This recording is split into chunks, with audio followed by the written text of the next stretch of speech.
Hey everybody, I'm Big Man Murph, and this is Big Man Murph Games. Today I want to chat to you about Rolling Realms. Rolling Realms is a game by Stonemaier Games. It's a roll and write game. It is a meta game, if you want to call it that.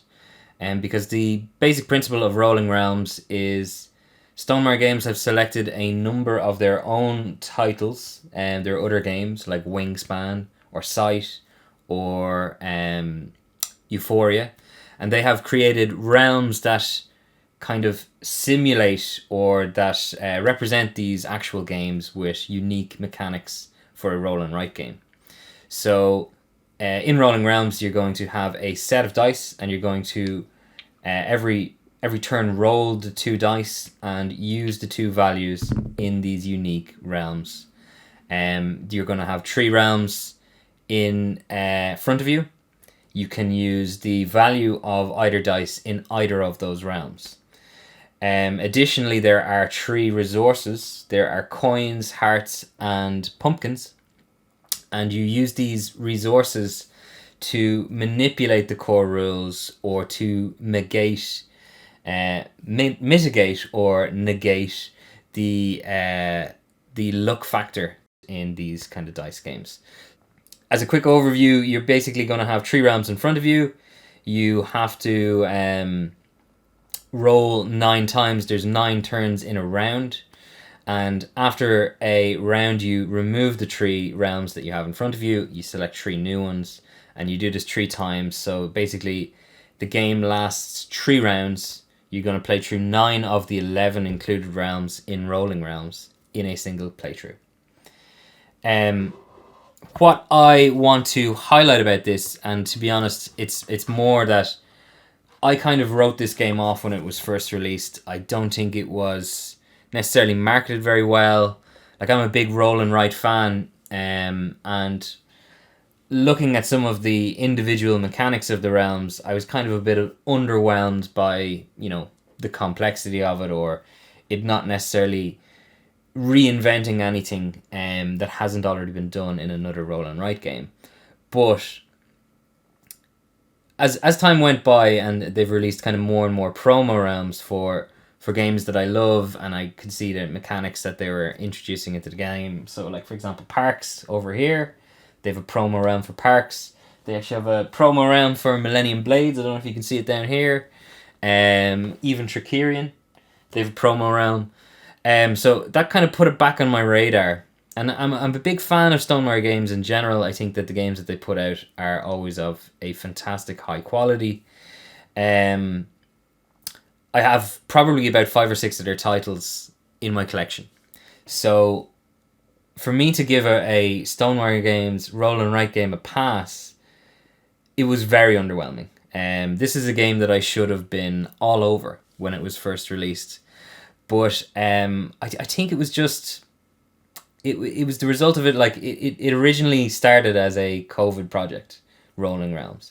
And it was something that Jamie, I think, did on live streams with some of his followers or some of his fans, and they could play along with it. And it, in essence, is very, very simple. And I think I had it written off just because of how simple it was. But I was not really informed on just what a variety and what a selection of realms actually gives you every round. And what I mean by that is the 3 rounds that you select, they're going to create a unique experience for you.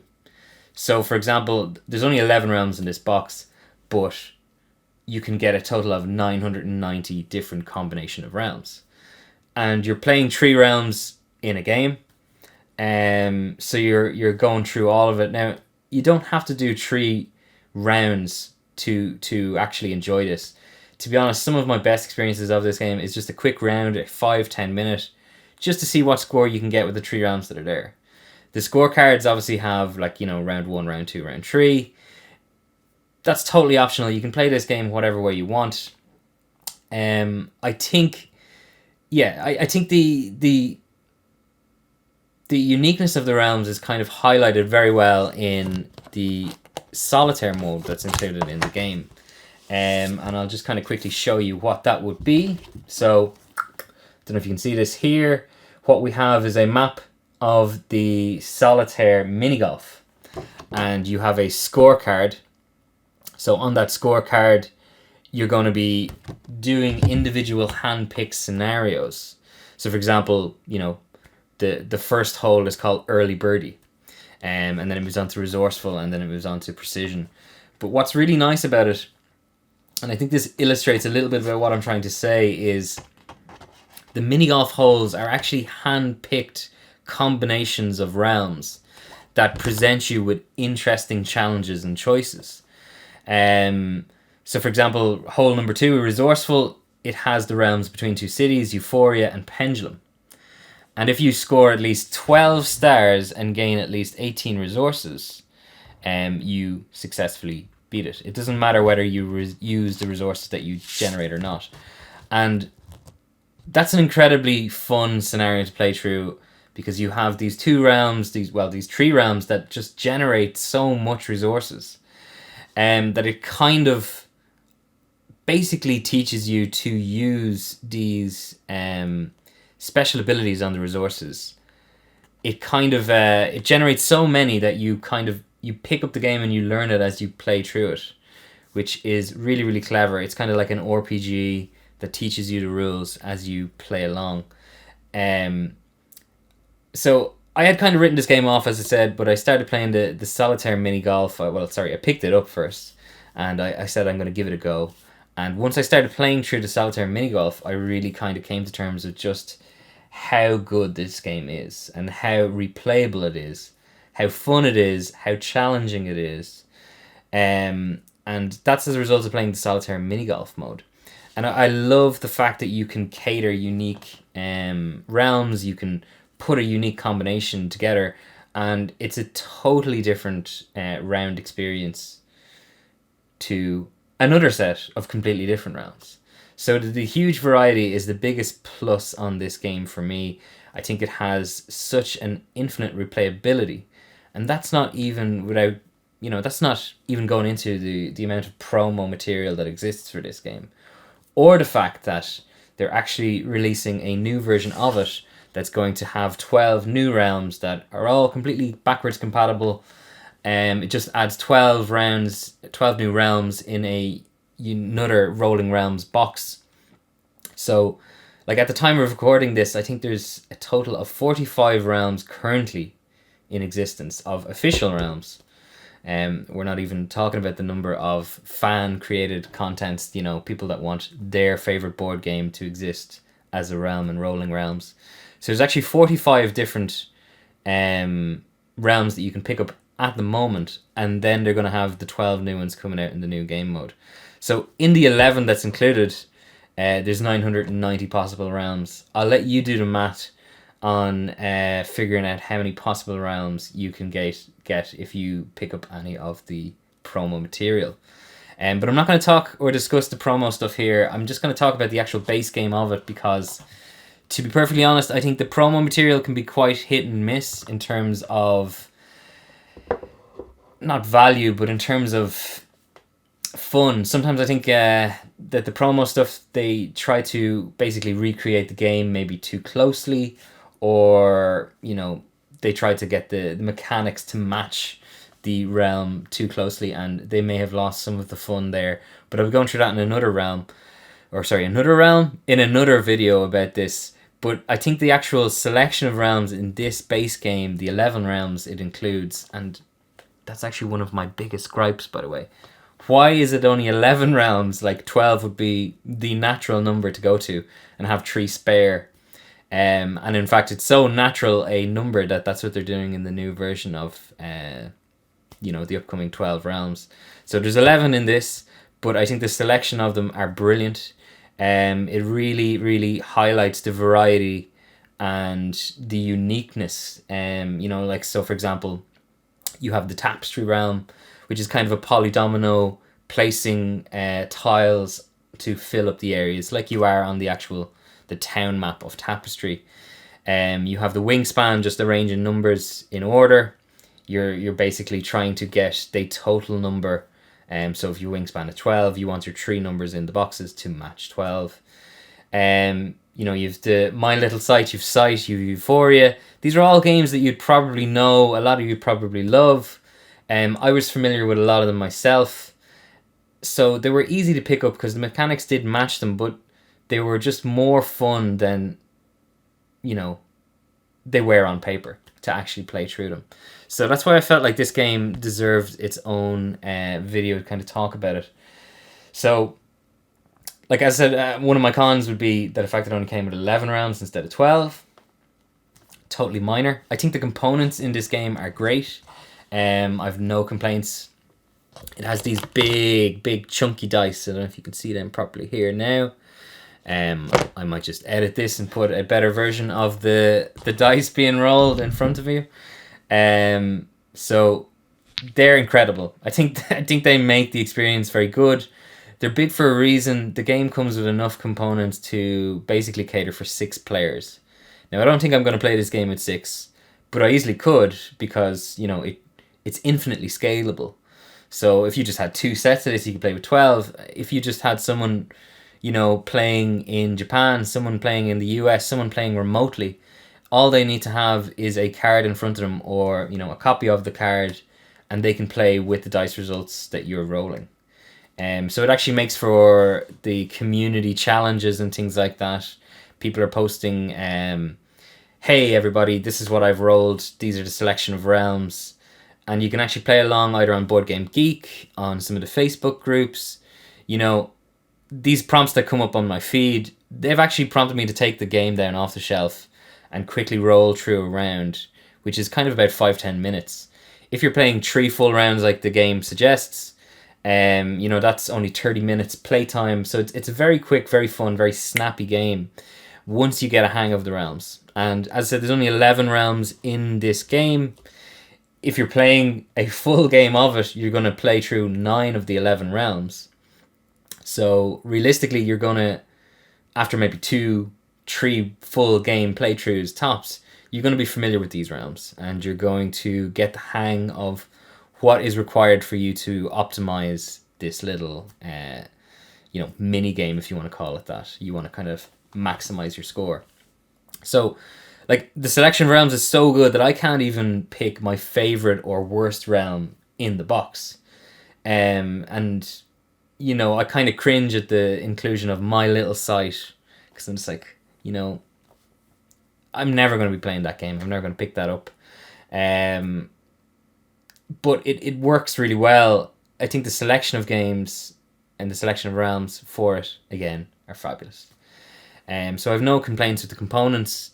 In terms of the fun, if I were to rate it, I'd probably give it an 8. But its replayability, I would give it a 10. Components, a 9. I can't really fault it. I actually wish more games actually came with the little microfiber cloths that Rolling Realms comes with. And then, a lot of the time, I'll be perfectly honest, I've been put off by games that never seem to have an end release cycle.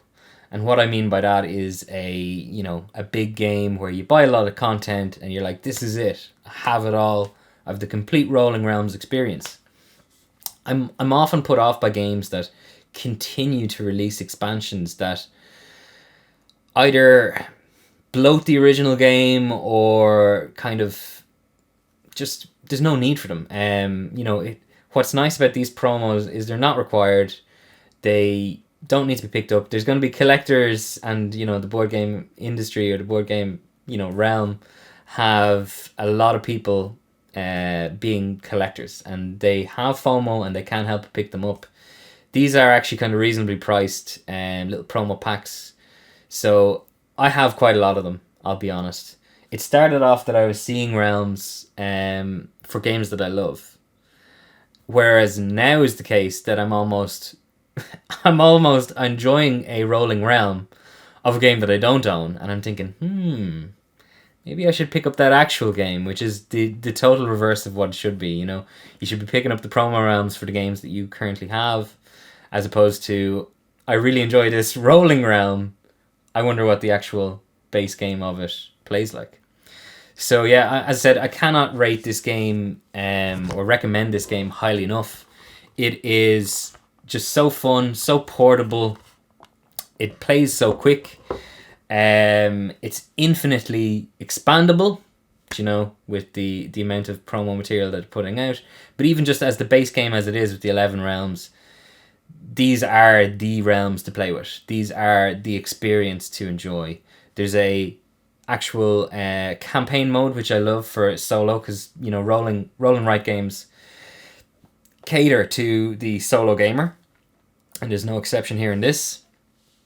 And yeah, I mean, that's it. I don't know what else I can say. I mean, I can talk about this game all day long, but I don't want to be covering the points that I've already mentioned. So overall, I would probably rate this game 9 out of 10. I think it is a absolute must if you're a roll and write gamer. If you're a fan of Stonemaier games, it's also a no-brainer. As I said, I hesitated in picking this up for so long, and I don't know why. There was just something about it that I just don't think that this game is for me, and I was completely wrong. This is the game for me. I think that the realms that they're pumping out, some of the promo stuff, and I'll cover that in another video. I think they expand on it immensely. And I think now is the time to pick up this, because one of the other aspects of it that I didn't mention is it is cheap. I have seen this game for sale for $10, for £10. Now I don't know what the actual RRP is. Maybe it's only 20. It is a cheap game, but it is probably the best value for return of investment that I've gotten out of a board game. I've probably played this more than, you know, whatever, than everything else. So yeah, honestly, I just wanted to highlight just how essential this game is if you are a roll and write fan. So that's it. Thanks for watching. As I said, look forward to more content specifically about Rolling Realms. I'm hoping to do a few uniquely hand-picked scenarios, much like the campaign, the mini golf campaign kind of has. As well as kind of touching on some of the promo realms, kind of giving some recommendations on what I think are worth picking up, and which ones are not. Because there is I hate to say it, but there is a hit and miss in the promo realms. And to be honest, it's very hard to decide on that as well, because the more realms that get released, the more realms that work together. Even some realms that I thought initially were bad, there are combinations with other realms that make them good. So it is a unique discovery experience. If you like that, you're going to love this. So once again, thanks for watching. Let me know if there's any, you know, any Rolling Realms questions that you have. I'll do my best to answer them below. Or as I said, I'll be hopefully bringing out some playthroughs and some reviews of some of the additional Rolling Realm content. So thanks very much, guys. Bye-bye.